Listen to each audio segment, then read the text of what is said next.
We live in a self-centered world. It's made worse by the culture of the times, but the truth is that it's not entirely a bad thing. After all, if we didn't work to protect ourselves, how would we survive? The famous sage Hillel is quoted in Pirkei Avot, the sayings of the fathers. Hillel says, "If I am not for myself, who will be for me? But if I am only for myself, who am I? If not now, when?" Hillel recognized that it's necessary to be for ourselves if we're to survive and live out our calling in this world. There's nothing inherently selfish in the classic understanding of the term, and certainly nothing wrong with making sure that all of your own needs are being met. Because when push comes to shove, you have the most vested interest in your own survival. Have you ever been on an airplane and seen one of those pre-flight safety movies? One of the features of every single safety movie, regardless of the airline or the length of the flight, is the instruction that should the cabin lose pressure and oxygen masks drop down, you're to put your own mask on first before helping anyone else, even your child. So, yes, we must be for ourselves. And yet, says Hillel, that's all I'm about, then I haven't really discovered the real me that is deep down inside. For it's only in giving of ourselves that we become ourselves. Think about it. No one lives in a vacuum. We can't. A person cannot exist in total isolation. We were designed to connect with others. We need others for companionship, without which we'd go crazy, but also we need them to survive. After all, God himself tells us in the Torah, it is not good for man to be alone. The top two basic human needs are to be loved and to be significant and contribute. In other words, the number two human need is to matter to another person. Even the most narcissistic person in the world, deep down inside, just wants to be important in someone else's eyes. In order to be significant, one must contribute. Our existence, once we've taken care of our own basic needs, must be defined by how we serve others and not just ourselves. Otherwise, we can never become who we were meant to be. And in some ways, our existence at some level has been a waste, for we have not fulfilled the purpose for which we were put on this earth to begin with.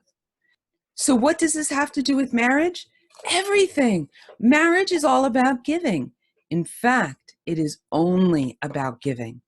Some people, when they first get married, they're very self-focused, and that makes sense. Up until we become an adult, we have someone else giving to us, our parents, our teachers. We start out as a newborn baby entirely as a taker. And then as we grow, hopefully our parents have taught us the value of giving to others, although not always. Once we leave home, we don't have the same level of being cared for that we've had our entire life up till this point. But still, the only one we have to give to is ourselves.